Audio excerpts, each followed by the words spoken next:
Yo, yo, yo, yo, yo, yo, yo, yo, yo, yo. What's the deal? What's the deal?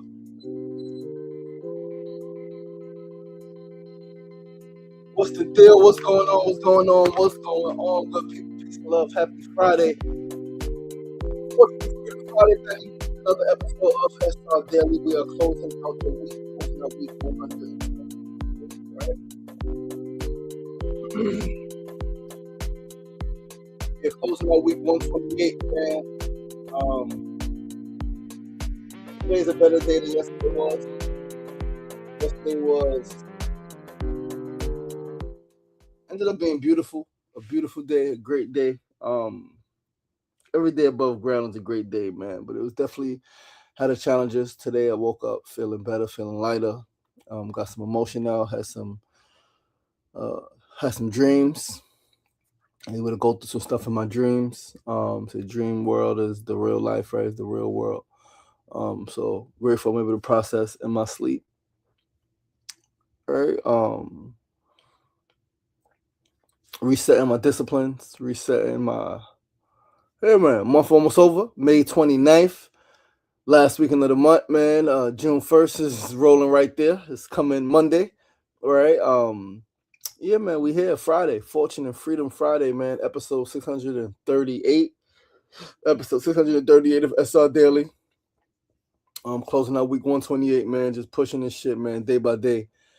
Day by day, moment by moment, experience by experience, man. Just striving to be the best person I could be, striving to contribute the most I can contribute. Right. Always looking forward to doing more, man. Showing up in more spaces, showing up with more energy.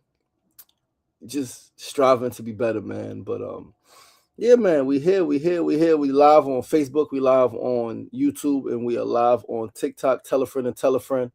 Tell a friend and tell a friend. Send us invite 2, 3, 4, 5, 10 of your friends to come through on this live. We're here for the next 27 minutes. We're here to 9:30, give or take a minute or two. All right. But yeah, man, we got a show lined up for you guys. Happy Fortune and Freedom Friday, Mona Love. Thanks for tuning in. We got a show lined up for you guys, man. Got some notes, some things to talk about today. All right, and we're gonna get this thing started. We're gonna roll right along because I do want to talk about yesterday. And actually, well, I'm gonna get into it because that's actually not part of the show. So, a few days ago, 2 days ago, actually, specifically on Wednesday, in Queensbridge, saw an elder, who I know, who I love, right? She inquired about another elder who we know and love, right? It was like, yo, I haven't seen him. All right. Knocked on his door, he didn't answer. Feel okay? I'm like, I don't know. I haven't seen him either. All right. So I message him. No answer. I call, no answer. I call cell phone, house phone, no answer. I call his daughter. Right. Learn that, he's just not feeling so great. All right. So I'm gonna go see him. All right. He like, yeah. I don't know if he want to visit us. Right. People seeing him like that. And so he texted me yesterday morning, and he just, essentially told me that he was preparing to check out, right? To, as I often say from my aunt, get out of Dodge, right? And that's what was on my mind and my heart yesterday when we were doing the show, right? I was thinking about him. I was thinking about that message, right? Just, told me him not seeing me is for my sake, not his. And and all of this stuff, man. And it was heavy, it was deep. Thought about him all day yesterday, right? The last time I've seen him was the last time I seen him, right? And that was 2.5 months ago. And yeah, so right now I'm in a space, right? I was able to name it a few years ago, anticipatory grief. I'm anticipating his transition, right? I'm anticipating like never seeing him again, right? And speaking with him again. I'm anticipating that, and that's a type of grief that's a lot of us experience to some degree. We anticipate our children leaving home. We anticipate breakup. We anticipate losing a job. We anticipate housing changes. We anticipate a lot of things. A parent transitioning, right? A loved one transitioning. Again, especially if you know that they are not well, you anticipate that shit, and that's a form of grief that I didn't have a name for until I got into this grief support work. Right, until I got into this grief support work, I didn't have a name for that anticipatory grief. Right, is the discomfort that you feel, it's the heavy emotions and the thoughts that you feel that is related to someone who or something who is still in existence, but you know that it's shifting soon. Again, you can have it, you can experience, anticipatory grief around people and around situations, things. Again, leaving your home, moving to a new neighborhood, you're anticipating grief. Getting transferred to a new job, new department, right? Graduating school, a lot of graduates, right? We're in graduation season right now. Anticipating the grief that comes with like going to a new space, leaving your school that you've been in, leaving your classmates, right? Those who've been in class with you, whatever level you've had, graduated elementary school, middle school, high school, college, right? Whatever it is, man. So that's something I wanted to name because that's where I was yesterday. I was and I still am in that space, right? But I'm so proud of myself because I've learned so much, I've grown so much that this having the knowledge that this dearly beloved is in the shape that he's in right now is would have years ago like broke me, right? Really, really bad because this beloved, I can't even begin to explain the impact that he's had in my life, right? Not a biological family member, but every bit of a family member, every bit of an uncle, aunt, every bit of an uncle, a brother, a father figure. Many, many, many nights, many, many, many nights, man, many days, many nights when I was going through it, going through my split from my ex-wife. Even when we were married and we were going through stuff, he was there before getting married, before meeting my ex-wife.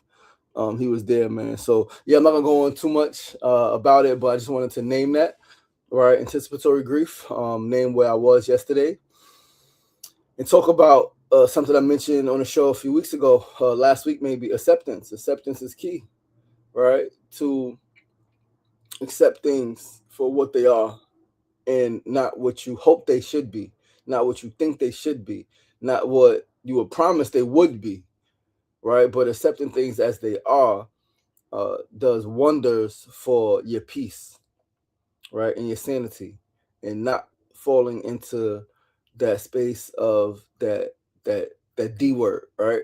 Um, so yeah, so I just wanted to name that, and I'm proud of myself for being able to name that. I'm proud of myself for having a name for that, for this type of grief, right? This grieving experience, anticipatory grief.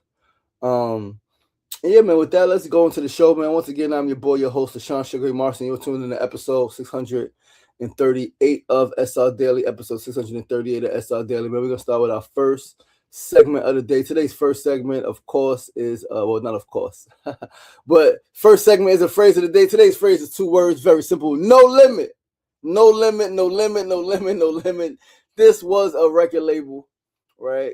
Master P, No Limit Soldiers. But it became a hot phrase, right? And this is the mindset though, like deeper than the phrase, deeper than a record label, an album group. It's the mindset. Like there's no fucking limit. Anybody can do anything. Anybody can do anything. Like you hear me? Anybody can do anything. When you look at like the earth from as far back as you could look till now, and as far forward as you can imagine, everything that we experience came from the mind of another person. Came from the mind, came from the strategy, came from the heart, from the spirit of another person. So literally, there's no limit to what anyone can do, what anyone can accomplish. You can literally accomplish anything. So now, being that you know this, you got to live like it. You got to live like you could do anything. You got to live like ain't no limit. Right? Ain't no limit on what you could think. Ain't no limit on what you could conjure up. Ain't no limit on what you can imagine. Ain't no limit on what you could bring into fruition. Clearly, different things take different resources, time, and energy and money, but it's nothing to it but to do it, right? Because like, who cares if it's gonna take you 5 years or 10 years or 20 years? If you're gonna live anyway, and the time is going to pass anyway, why not be in pursuit? Why not be working on the thing that you want to bring into fruition? It's no fucking limit, man. Like, live like that shit, man. Embrace that shit. It's like, everybody has the potential to reach their maximum capacity. Everybody's maximum capacity may look different, right? I often use freaking sports, right? Like Michael Jordan, most people will not be able to ever jump as high as him, no matter how talented they are, no matter what they wish, hope, dream, no matter, they most likely will not be able to jump as high, have the vertical, the hang time that Michael Jordan had. However, everyone can jump their highest, and everyone can develop their maximum hang time. Right? So, like, yeah, man, your greatness, right, is different than another person's greatness. But your greatness is your greatness, and that's what makes it so beautiful and so powerful, because it's fucking yours. And anything that you want to do, you could do. Anything. You just got to be willing to dream it, believe it, and fucking work towards it every day until you get it. Right? Work towards that shit every day until you get it.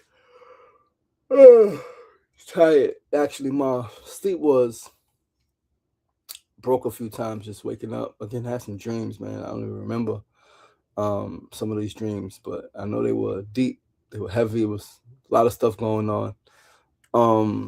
But let's move right along to our second segment of the day. Let's go to our second segment.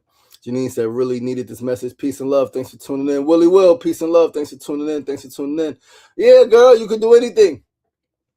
This message is for you, right? It's for all of us, man. Anybody can do anything. There are no limits. The only limits are the limits that we put on ourselves by our thinking, small thinking. And I tell you, what you think manifests, what you speak comes true. I gave the example yesterday of how the day before, or was it yesterday? No, day before, Wednesday, in the car, saying, I'm in emotional pain. I'm experiencing some mental anguish, and I'm like, I want to feel some physical pain. So like, I want to like do some crazy shit, some exhilarating shit, something like I want to do some shit, right? That's gonna make me like, oh, forget the emotional shit.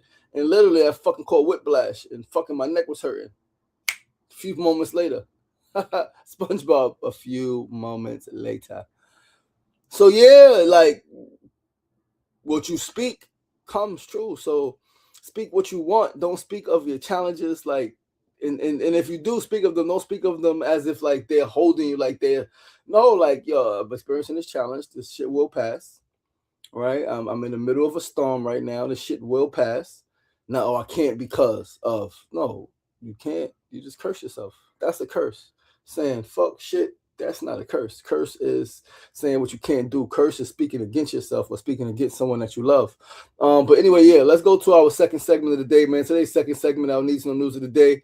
Today's news I want to talk about yesterday. Yesterday, I went to the Brooklyn Unplugged at the Billie Holiday Theater at Restoration Plaza in Bed-Stuy. It was fucking epic. Shout out to Mona Love, DJ Mo Better. Shout out to baby girl, Bay Wife, and all that fly shit, man, for treating me, taking me there, putting me on to some Brooklyn culture. All right. Billie Holiday Theater, I've been by it. I've been to Restoration Plaza, but I've never been to the Billie Holiday Theater. I've never been to any of their events. Not that I could think of. I may have went to some shit outside. Cause I definitely went to some shit outside before. So yeah, in the summertime, probably was their shit. As I heard about it, I've been, doing different things in Bed-Stuy for the last 15 years, specifically 15 to 18 years, 2008, 2009. Yeah, 2009. So 17 years I've been on and off doing some things in Bed-Stuy, some activism stuff, some community stuff. Showed up to different events, all types of stuff, art shit. So knew about Billie Holiday Theater, never been actually inside the theater. But yesterday, Brooklyn Mavens, the Billie Holiday Theater, curated I think the second annual, they said second Brooklyn Unplugged. It was a live talent showcase. Yeah, shout out to Symbolic Night, poet. He won last year's competition. It was $1,000 first place. Right, he was the winner last year. He came and performed this year. All right, someone who I met a few years prior to that. I met him in like 2022, 2023. We met at an event. Super dope dude, super fucking talented, man. He said I wrote a poem. He said I wrote a fat poem. Right, like he went in, and yeah, he's super talented, man. I see why he won last year. They brought him back this year just to perform, not to compete. But the competition was dope, man. It was 7 acts singing and dancing and rap, and there was people from other cities. That shit was dope, man. It was some soulful shit. It was some youth dancers, and shit was fire. Brooklyn Unplugged. I wanted to read a little bit about the event, right? I pulled it up. So yeah, it was yesterday, right? 28th, 7 to 9 p.m. A one-night showcase of raw talent and soul at the Billy Holiday Theater. The Billy and the Brooklyn Mavens present Brooklyn Unplugged, a one-night showcase of raw talent and soul at the legendary Billy Holiday Theater on Thursday, May 28th. We're curating a dynamic mix of local artists to hit the stage and compete for a prize, whether you've got the vocals, poetry, bars, or moves. This is your moment to shine in front of a live audience at one of Brooklyn's most iconic stages. Yeah, it was dope, man. It was dope. It was 3 prizes. First place, $1,000. Second place, $750. Third place, $500. Right. So that was dope to be in the audience to witness that. So come on, that's my type of shit. Right. Reminds me of our from the ground up days. Reminds me just of New York City culture, man. Like talent, man. We got talent in showcases and competitions, and we need more of that shit. We need more talent shows, talent competitions, talent contests, talent showcases where maybe it's not a competition, it's just about sharing your talent. Open mics, right? We got a lot of open mics throughout the city. Every borough is doing open mics, and so yeah, man, that's one reason I love being from New York, right? Because like that shit was really dope, and it was really New York, and there was a brother from Detroit who was there, definitely rap like he was from Detroit. He said he was influenced by the South, and you could definitely tell his style and sound like Twista and fucking UGK and sound like a few other folks, right? He was dope. Some other brother. It was really good. My number one pick didn't win first place, won second place. But the people, as Mona and I said, who won first place, the dance group, they brought the most people. They had the most people because when they were introduced, the fucking crowd went crazy. So they had the most people in attendance. All right. And then that led to the discussion that Mona and I had about these talent showcases is should they be, because it was you scan the QR code on the back of the card and you vote, right, at the end. Should it be that way where you vote, right? Or should these talent competitions, talent showcases be a panel of judges who don't know the artists, right? Who don't know the people competing, right? I'm a fan of both styles, of both strategies. I'm a fan of judges, panels, right? Panel of judges voting, and I am a fan of audience votes, right? Popularity, like shit. Now, although you could have brought the most people, and if they vote for you and it's based on that, based on the amount of votes, it doesn't mean that you're the best. You brought the most people, right? People with fucking 100 family, 100 cousins, right? That come anywhere, all right? They go somewhere, do some shit. The family shows up, they win, and they could have just started yesterday, right? And you, come on, man, really? But that's part of the game, all right? Judges can be biased, right? They're like a style a little more. They could be biased. A person sung a song that reminds them of their mama, right, or their childhood, right? So I thoroughly enjoyed Brooklyn Unplugged yesterday. Look forward to doing more great things in this borough of Brooklyn. I was able to connect with the executive director of the Billie Holiday Theater. I think her name is Shadona, Shonda, something like that. I can't remember her name. I'm butchering it, I know. But yeah, I was able to connect with her and get her her executive assistant's email. Told her I'll reach out, right? Who I am, from Queens, new to the neighborhood, right? Would love to connect and explore what's possible, right? What can be done at the Billy, right? It's not far from where I'm at, and I'm like, you know what, like, yeah, we see what we can do in Brooklyn. We done some stuff in Queens, still doing some stuff in Queens, but we're gonna see how Brooklyn treat me. All right, see what we see if any magic we could make happen in Brooklyn. Let's go to our third segment of the day. Today's third segment, as always, is a tip of the day, and today's tip is to take all fucking responsibility.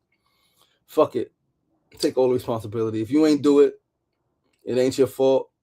Putting the responsibility on someone else puts you at their mercy, right? It's not your fault. Cool, you didn't do it. Real. But saying they should do it, even if they should do it, giving them the responsibility to fix it, to address it, whatever it is, put you at their fucking mercy because they do it when they want. So guard up, right? Remember what's inside of you. Remember who's inside of you. Remember what you're made of. And take responsibility for everything. That's the only way to truly own your life, is to take responsibility for every aspect of your life, of your time, of your finances, of your freedom, lack thereof, of your relationships with your parents, with your children, with your spouse, with your exes, right? Like with your siblings. Like, take responsibility. Like, you know, I fucked up. I fucked up. It's my fault. If I want to fix it, let me fix it. If I want to do it like this, do a little thing. If I want to do a thing a little different, then let me do it like this, right? It's up to you. It's on you. You got to make the change, right? Nobody else can do it for you. Nobody else should do it for you. It's on you, baby. Like, do that shit, right? And yeah, man, like, take responsibility, all of it, full responsibility, because when you do that, that's the only way to change the situation, right? Like, to truly change the situation is to take your power back, not waiting for the government. I keep saying it's not waiting for the teachers, not waiting for the parents, not waiting for this celebrity, not waiting for that athlete, not waiting for those people, those doctors, those institutions to care as much as you care, to do the things the way you want them done, the way you think they should be done. You take responsibility for everything and do it. Get it done the way you think it should be done, the way you feel it needs to happen. Do that shit, do that shit, do that shit. And let's go to our fourth and final segment of the day. Today's fourth segment is a build of the day, man. Today's build is on the difference between hurt and harm. The difference between hurt and harm. So a few days ago, sitting in some emotions, thinking about some past relationships, right? Specifically, I was thinking about people who said I harmed them, right? People who at, you know, different points in my life said I caused them harm, great harm. Some people said I caused them great harm. Like, great harm. Okay, let me sit with that. And then that made, sitting with that, right? Thinking about that the other day, made me think about the difference between hurting someone and harming someone. Language is, I like to consider myself a wordsmith. Probably next to art, right? And I mean, I guess it was an art, but my favorite thing in school was language arts, right? Next to like communication, and language is part of communication, but communication arts includes filming, media, things like that, right? Photography, right? Communication arts, radio. But language arts is just language, words, the art of how we communicate through words, right? Language. And so, yeah, just me having this knack for words. It was like, wait, even when people would say, yeah, you harmed me, it's like, all right, I may have done something that hurt you, but harm, and so harm again is subjective because you don't know the impact. You never know the impact. I mentioned this also last week or 2 weeks ago on a show, one of these episodes. It was like you everything you do, say, and don't say has an impact on someone. And you don't know how your words or your behaviors or lack thereof impact someone. You don't really know, right? So I say that with that in mind, right? But there is a difference between harming someone and hurting someone, right? And let's get into it, right? And again, whether you think so or not, there's a difference. Let's pull it up and let's talk about this shit, right? La la la la la la la la la la. Yes, there is a difference between hurting someone and harming someone. Broadly, hurting focuses on the immediate sensation of pain or emotional distress, while harming refers to actual lasting damage, impairment, or wrong done to someone's well-being or future. Now, that definition alone made me think about the responsibility and accountability a person has when someone hurts them. Dwelling on it, ruminating over it, right? Allowing it to sit in your mind and keep replaying it, you are causing yourself harm. So there are situations when we have been hurt by someone has hurt us, but we caused ourselves harm by how we continue to replay it in our minds, by the story we keep telling ourselves. The fucking story is all about the fucking story. What story are you telling yourself regarding something that you experienced? Oh, this person, you don't know another person's intention. So yeah, they may have done something that hurt you, but you don't know if they meant it. You don't know anything. So it was a story. Until you know. You don't know until you know. And if you know, then don't keep replaying that shit then, because that ain't gonna help you. Right? So I know I've done that. I've replayed shit in my mind, right? Replayed shit in my mind that made me feel less and less than. It made me feel bad, worse and worse. And it wasn't necessarily what the person did. And this is in life. It's not necessarily what happens to us. It's how we respond to what happens to us. It's how we respond. It's our response that ultimately causes the most fucking pain in situations. And that's a fact, Jack. Right? That is a fucking fact. So let's keep reading. The key differences break down into specific areas. Duration. Hurt is often temporary and related to immediate feelings. You hurt me. What you said hurt my feelings. Harm is deeper, leaving a long-lasting or permanent negative impact. Now, again, we don't know how our words, how our behaviors impact someone. So someone can be harmed by something that we said or did, even if we didn't mean it, right? But again, a lot of times, the long-lasting impact, the permanent negative impact is created in the mind of a person. A lot of times, not always. Clearly, there's some extreme shit. There's some real shit that happens that's fucked up and that's traumatizing and that has a long-lasting impact. And the story we tell ourselves has an impact on how long something lasts, even if it's very real, right? Anyway, let's keep going. Intent. Hurting can be unintentional and sometimes unavoidable. Example, breaking bad news, holding someone accountable, or an accidental bump. Oh, you hurt me physically. You hurt me. Right? Causing harm generally implies an infringement on rights, safety, or physical mental health, often involving malice or severe negligence. You harm them. Parents hitting their child is hurting them and is causing harm. Domestic abuse, hurting and causing harm. Right? There's some things that are both, absolutely. And there's some things that, again, like I think we have gotten real soft as a human family. Some examples: hurting someone's feelings with an insensitive comment or experiencing soreness after a medical injection. Harm, ruining someone's reputation, causing a physical injury or stealing their assets. You can cause someone emotional or physical hurt without actually harming them, and you can harm someone without them feeling immediate pain. And that is a fact. There is a difference, a stark difference, a very real difference between hurting someone and harming someone, and you being hurt by someone and you being harmed by someone. I want us to, as humans, as adults, to one, be more aware and conscious of how our words, our actions, or lack thereof impact others, and to be mindful of how we are impacted by others and how the stories that we tell ourselves ultimately often make something better or worse, right? I used to hear this shit, don't turn a molehill into a mountain. Something small happens, we ruminate on that shit, and that shit just gets bigger and fucking bigger and fucking bigger and fucking bigger because of the story that we're telling ourselves, because of how we're speaking to ourselves, because how we are relating to what happened, right? I think when you get to a higher level of consciousness, you realize that nothing is actually happening to you. It's all happening for you, for your elevation, your growth, because you are one with God, you are one with nature, you are one with all that is, all that was, and all that will ever be. And with that, guys, that is our show.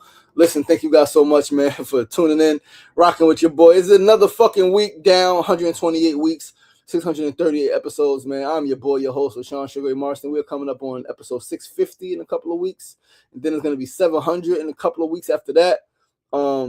This shit is going to keep fucking rolling, man. I'm going to do this shit until I can't do this shit no more, man. If I can't do this shit no more, fuck it. We did 600. If it stopped today, we did 638 episodes that people can't take away. It's on YouTube. They here, they there. Like, all the episodes are saved, right? Facebook starts to remove the live videos, right? But they're saved, man. They're there. They're out there. You can go see the content. This shit is real. It happened. It really happened. One man did 638 episodes with a few loyal supporters every now and then, right? Some people tuned in loyally. Those loyal supporters changed, right, based on relationship dynamic, which is okay. But yeah, man, listen, I love you guys. I appreciate you guys, man. I'm your boy, your host, Sean Sugar Marston. Closing out week 128, episode 638. Enjoy this weekend. Enjoy this day. It's the last weekend of May. We're going into June. Yeah, man. I love you guys. I appreciate you guys. Remember, it ain't getting knocked down. That's the problem. It's staying down. So get up. Get up. The power is in you. It's always be kind to yourself and be kind to each other. Peace and love.